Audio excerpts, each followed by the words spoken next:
In this video, we're gonna teach you how to organize a complete trip to Europe, when to go there, and the seasons are very important. There are heavy winters and crowded summers, so we'll give you all the tips, which cities to visit, which countries, how many countries you can visit, how long to stay in each one, how to get around by plane, train, ferry, which are the boats that take you between the islands. There are a number of important tips on things that are mandatory, there are documents that are required for you to be able to enter Europe. So we're gonna give you all the real tips you need to have a light at the end of the tunnel and be able to put together your entire itinerary for Europe without any problems. So give us a like, subscribe to the channel, and buckle up.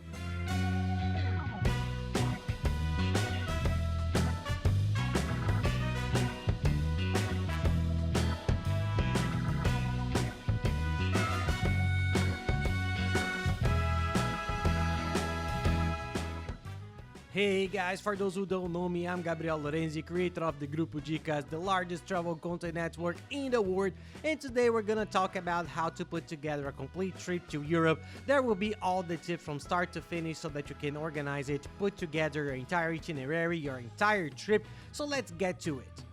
The first important thing, when you go to Europe for the first time, it was like that for us, it's like that for everyone. You come across so many countries and everything so close, it makes you want to see everything. I'm going there, so I want to see Paris, I want to see Rome, Lisbon, I'm going to London, I'm going to Amsterdam. We have this desire to go everywhere, and we hear a lot of people say that backpacking in Europe is sensational. Yes, you can do it, but take it easy because in theory it's a bit more complex and you end up not being able to enjoy each city very much. The cities are too big, so the tip we give you guys is to try to choose depending on the number of days you're staying. If you're staying for 2 weeks, which is about 15 days, try to pick 2 countries or at most 3 so you can focus more. If it's a longer trip of 20 or 25 days, you can take in more destinations, but try to stick to big cities like Paris, Lisbon, Amsterdam, London, which really need at least 4 days, ideally 5 or 6 days for you to enjoy them properly.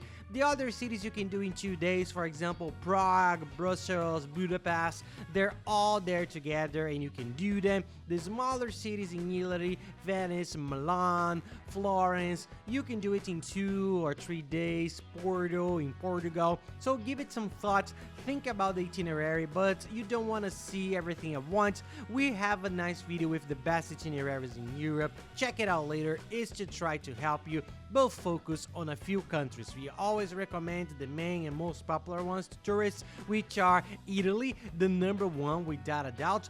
Portugal is also very popular, it's good, it's easy to find tickets, and it's a bit cheaper than the others. In France, we say France, but in reality it's Paris, so you can stretch it out a little bit and go to Paris and vice versa.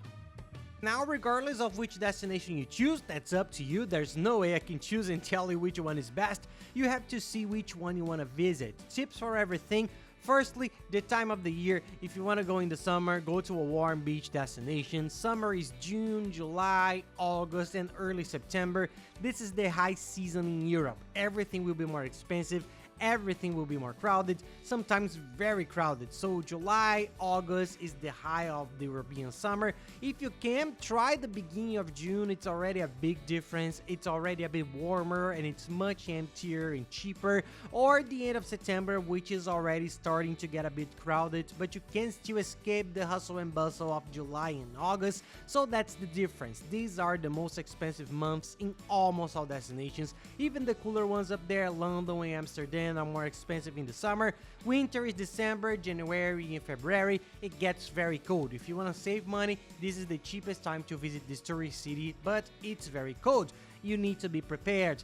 Go with everything you need so you don't have to go through any hardship, but it's an option for those who want to save money. In my opinion, the best times to visit all the other countries, cities, the main ones, is to try to do it in spring and fall. You just won't get much of the beaches, islands, the Greek islands, Spain, Ibiza, those summery, hotter parts, but you can enjoy the whole cultural part of Europe. And how to get around Europe, let's go. Flights are very cheap compared to international flights. Flights within the European Union are very smooth, so you can do a lot of flying and taking the train. The train works very well, it's very easy to use, it's pleasant, it's fast, so take a look. First, put together your itinerary. My tip is to take the map and pick concentrated places. You won't get one thing in every corner. You can go there because it's a 4-hour flight, but it's tiring, it's further away, you will lose a lot of time, very tiring. Try to focus there optimally because you can do stretches by train, you can do several stretches by train, which is easier, it's lighter. 1 or 2 stretches by plane, it's wonderful, easy, but try to focus a lot on train journeys, it helps a lot. Down here in the description of the video, I'll leave the link that has all the links inside. It goes to a page on our blog. All the links are organized so that you can put together your entire trip. So there you have it. This site where we buy the train tickets, very good, very cheap. It's a very reliable website, the biggest in Europe. You can see the prices and calculate the routes. There's an airline tickets comparator and a car rental comparator that makes it much cheaper to rent a car. You go to Italy. Italy is a place where it's very cheap to rent a car and the routes there are very good. Portugal and Germany are the 3 main ones, and you rent a car to get to know the cities. Travel insurance is mandatory, and I'll talk about it here too, but it's a comparator that compares all travel insurances, and you'll find for half the price if you'd find in travel agencies. There's a website that sells all the tickets and tours. In short, it's a complete list down here for you to organize your entire trip, saving a lot on everything. So use the website, log in from your computer, go item by item, you'll be able to plan your trip, get a sense of value, and see the best services for you. And speaking of requirements, what do you need to enter Europe? Just a valid passport and travel insurance with medical coverage of at least 30,000 euros. That's the only requirement. It's cheap. Some people say, wow, a travel insurance policy that covers me for at least 30,000 euros. If I need it, it's going to be very expensive. And no, people, on the contrary, it's very cheap. It's cheaper than people think. And there's the website I'm going to leave here in the link below that you can find for half the price. Sometimes for $3 a day, you can get a great travel insurance that covers you with these 3,000 euros of medical assistance, and you can go there without any worries and with everything in order. And if you have any unforeseen health problems, they will cover you for all the expenses you may have there. It's very, very good. You just have to check the policy and get it.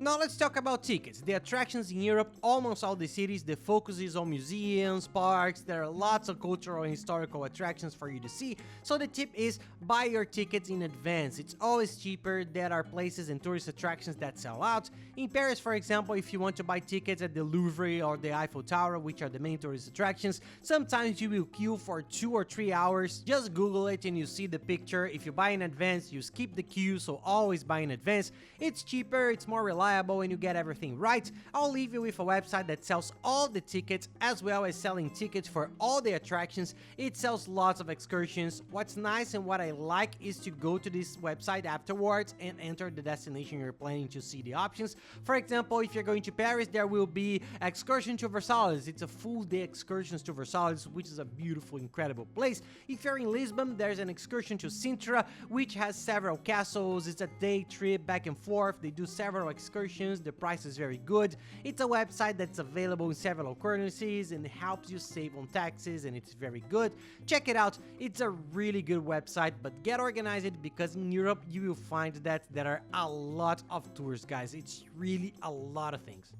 And speaking of necessities, the SIM card is important. If you go to Europe with your country's SIM card, you won't be able to use it, or the phone company will automatically activate international roaming with an absurd charge on your bill, so make sure you check the plans you have. One tip that most people do, and we still do it today, is to buy an international prepaid chip. These are chips designed for traveling, which you buy and install quickly. Now there is the eSIM, which is a virtual SIM card that they send you an email with a QR code, and you install it on your cell phone straight away, and then you go to Europe, and when you get there, you already have unlimited internet anywhere in any country, and that helps a lot. I'm also going to leave here in the description of the video a SIM card that we always use. It works super well. It's always worked. We've been using them for years, and it helps us make the whole itinerary of the trip. And guys, any questions you may have, send them to me and I'll really try to help. I like it. There are a lot of messages coming in, a lot, but I'm trying to do my best to answer everyone. If you want to get in touch even faster, add me on Instagram @PaiLorenzi. You have to add me and send me a direct message so that I can reply a little faster. I'm paying more attention there because it's much easier, and take the opportunity to follow us because we're always traveling and interacting. And anytime you're on a trip and you need help, send me a direct message and I'll try to help you. And any day you need help, if you're going on the last minute the trip or you're on a trip and need some time, send me a direct message and I'll try to help. And follow us on Familia Lorenzi. It's a new YouTube channel that we made a year or so ago, and it's about our life here in the United States. We moved to Orlando with our $2, and here we show them going to the Disney parks, the amusement parks, what life is like here in the United States, the trips we continue to make all over the world. It's very cool, a very cool material, a channel that we're making with a lot of dedication and a lot of passion. So if you can give it a go, subscribe there, start watching, and I am sure you're gonna love the content. And how do you pay there? How do you use money? How do you make payments, currency? How does it work? In most EU countries, you use the euros. In some exceptions, just as England and the UK, it's the pound. And in Switzerland, the Swiss franc. There are a few rare exceptions, but 90% will use the euro. In the past, the standard tip was to go to an exchange house near your home, buy euros or the pounds or the francs, and take it with you. But now, there's a much cheaper, even more advantageous way: global digital accounts. You open these accounts and pay no opening or maintenance fees. In just 5 minutes with your passport, you can open an account in dollars. It's here in the United States and it's with a very good bank. Then you can top up the account with dollars. It's very easy and the rates are absurdly cheaper than at exchange houses and then with a credit card. As a quick example, if you go to an exchange house to buy the money, dollars or euros, you'll be either dollars or tourist euros, which are much more expensive. If you Google it, you see it says tourist dollar and commercial dollar. The tourist dollar, which is for tourists who buy like this, is more expensive. With this account, you'll be able to buy the currency at the commercial rate, which is already an advantage. It's much cheaper, and when you use the cards there, you get a debit card so you can use your account without having to pay a tax of just 1.2%. The tax on travel credit and debit card is usually around 6%. It's a lot of a difference. In the end, if you add up the fees, the exchange rate, everything, it's a big difference. So today, without a doubt, for those traveling abroad, these global accounts are the best options. We've tested several. There's one that we've tested and we like it a lot and use it more than the others. I'll leave it here, of course, guys, in the video description for you. In that link, the link for you to download it. It's a quick app on your phone. The coupon, we have a discount coupon with them. Take a look and then you can have a dollar account and use it. And anywhere in the world, if you're going to use it in Europe, check here. You swipe your card and it will be in euros. They convert it quickly and you can use the euros, francs, anything. In Argentina, Chile, you can use it everywhere. There are even ways for you to invest and have your money dollarized. You can invest in some funds here in the United States. It's very good for your money, so don't sit idle until you take your next trip. So do your research, look at these accounts, but it's really coming in handy and it will save you a lot during your entire trip because you pay no fees and little taxes.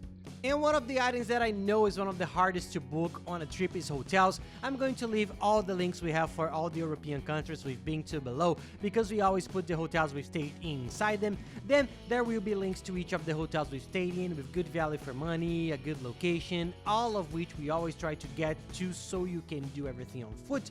The one in Rome, we did everything on foot. The one in Lisbon, everything on foot. The one in Paris was close to the Eiffel Tower, so I'll leave them all down here. There are hotels we've been to, we liked, they have good reviews. You see them on the search engine, so take a look because these are right options for you. If it's expensive or if it's not available, using the search engine map itself, which is very good, you click on the map and you can see the hotels nearby. You can see other hotels that are cheaper, better rated. You can organize it, but try to have a look around, use the links, and you see that you get very good hotels with a very good price. And that's it, guys. The hardest thing for you will certainly be choosing the destinations, but we have lots of videos here on the channel. I'm now going to do a series of itineraries around Europe, itineraries that mix countries. Do some research, enjoy the cities, spend at least 2 days in each one. Don't go crazy and spend a day in each one because you get tired, you want to enjoy it, you'll see everything too quickly. Enjoy the atmosphere, enjoy each city calmly, then you can come back again, God willing, and enjoy the other countries and cities. But don't rush, guys. I did that once and I regretted it. It turned out to be not such a good experience. It could have been way better. So that's it, guys. I hope you enjoyed the video. If you like it, please don't forget to give us a like and subscribe to the channel because it really helps us a lot. It helps us keep producing more and more videos for you. And up here, I'll leave you with some other great videos for your trip to Europe. So thank you very much, guys, and have nice trips.